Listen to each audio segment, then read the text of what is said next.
Assalamualaikum warahmatullahi wabarakatuh. Saya Gina Zakia Iskandar Putri, mahasiswi semester 3 Magister Pendidikan Dasar di Universitas Terbuka.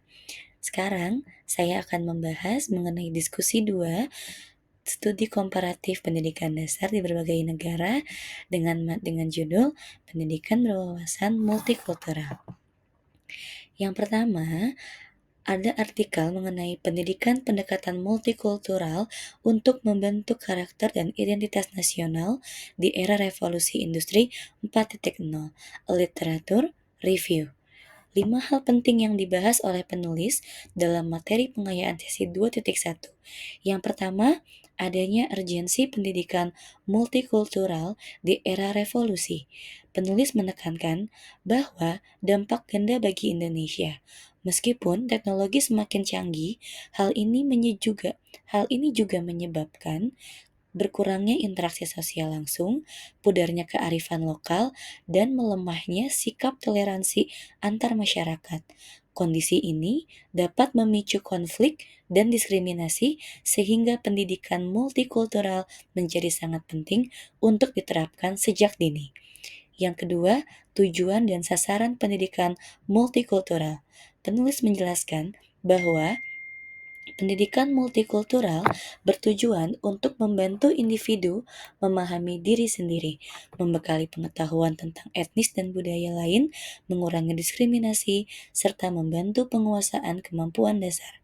Sasarannya meliputi kelompok perempuan, etnis minoritas, kelompok berpendapatan rendah, dan penyandang disabilitas. Yang ketiga, nilai-nilai karakter dan identitas nasional, di mana manusia beragama, manusia sebagai pribadi, manusia sosial, dan manusia sebagai warga bangsa. Penulis juga menguraikan nilai-nilai kehidupan yang harus ditanamkan seperti religius, jujur, toleransi, disiplin, kerja keras, cinta tanah air, dan bertanggung jawab sebagai cerminan identitas nasional. Yang keempat, implementasi di sekolah. Penulis menjabarkan strategi konkret implementasi pendidikan multikultural di sekolah meliputi membangun paradigma keberagaman inklusif, menghargai keragaman bahasa, membangun sikap sensitif gender, membangun pemahaman kritis terhadap ketidakadilan sosial, sikap anti-diskriminasi etnis, menghargai perbedaan kemampuan, dan menghargai perbedaan umur. Yang terakhir, integrasi dengan kurikulum berbasis kearifan lokal. Penulis menekankan pentingnya mengintegrasikan pendidikan multikultural dengan identitas nasional melalui desain kurikulum berbasis kearifan lokal. Pendidikan kewarganegaraan perlu dioptimalkan agar peserta didik tidak hanya mengetahui tetapi juga menerapkan nilai-nilai kebangsaan dalam kehidupan sehari-hari, sehingga karakter Indonesia tetap terjaga di tengah kemajuan teknologi. Yang perlu catatan penting adalah perlu saya sampaikan bahwa di sekolah tempat saya bekerja di SD Binekas itu memiliki visi dan misi Islami, cerdas, dan mandiri.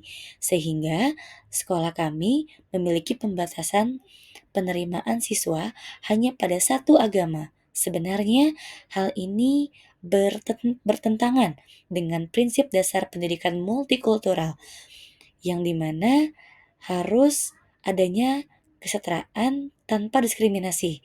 Menurut artikel, pendidikan multikultural justru harus mengurangi diskriminasi ras, warna kulit, dan budaya, serta menerapkan pendidikan tanpa memandang ras, budaya, agama, gender, dan adat istiadat. Selanjutnya, pengalaman yang telah yang saya jalani baik di sekolah ataupun di sekolah pada wilayah saya bekerja mengenai kegiatan dan program pendidikan multikultural.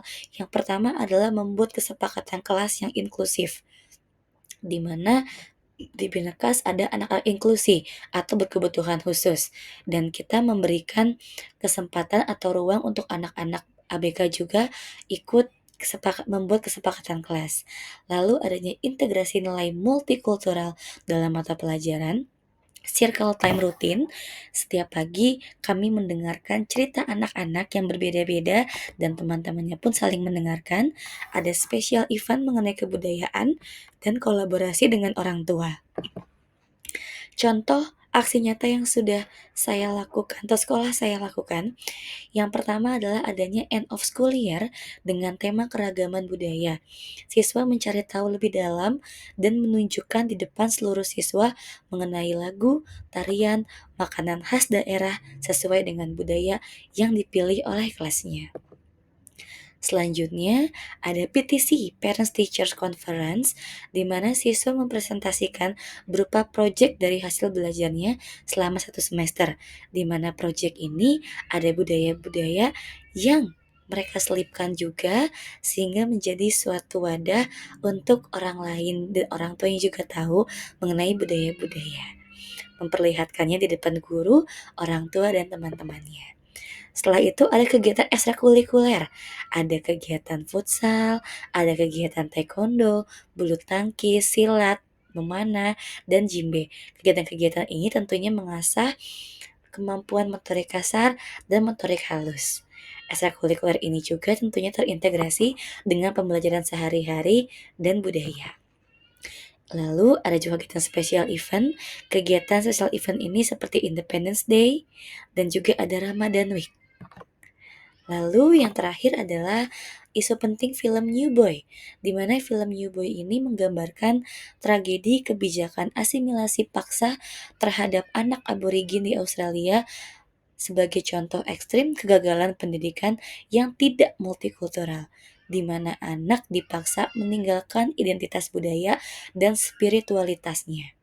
Pesan utama film bahwa setiap anak memiliki cahaya yang unik yang harus dihargai, bukan dipadamkan. Sangat relevan dengan 5 dimensi dari Banks, khususnya pedagogi, kesetaraan dan mengurangi prasangka, serta mengingatkan pentingnya menerima siswa berkebutuhan khusus apa adanya tanpa memaksa uniformitas. Karakter Suster Ellen yang mempertanyakan sistem diskriminatif mengajarkan guru untuk menjadi agen inklusi yang berani mengadvokasi siswa termarginalkan. Sejalan dengan artikel dari Sudargini dan Purwanto tentang peran pendidik dalam menciptakan lingkungan yang menghargai keberagaman. Film ini menegaskan bahwa pendidikan multikultural harus menciptakan lingkungan yang merayakan perbedaan, membangun empati, dan memastikan setiap anak berkembang dengan identitas dan tetap utuh prinsip yang menjadi fondasi inklusi seperti yang sudah dilaksanakan di sekolah saya, yaitu di SD Binekas. Kesimpulannya adalah implementasi pendidikan multikultural berdasarkan 5 dimensi Banks harus dilakukan secara fleksibel melalui integrasi kurikulum, pembiasaan nilai-nilai kehidupan seperti religius, toleransi, empati, menghargai perbedaan, dan penciptaan budaya sekolah yang memberdayakan seluruh siswa tanpa diskriminasi, sebagaimana pengalaman di SD Binekas yang menerapkan pendidikan inklusi dengan menghargai keberagaman kemampuan siswa. Di film New Boy memberikan pelajaran penting bahwa asimilasi paksa dan uniformitas adalah bentuk kekerasan pendidikan yang menghancurkan identitas anak. Sehingga guru harus menjadi agen inklusi yang merayakan keunikan setiap siswa. Prinsip yang sejalan dengan tujuan pendidikan multikultural untuk menciptakan masyarakat yang adil, setara, dan menghormati keberagaman sebagai kekayaan bangsa, bukan sumber perpecahan. Sekian presentasi dari saya. Terima kasih. Sampai jumpa di sesi berikutnya.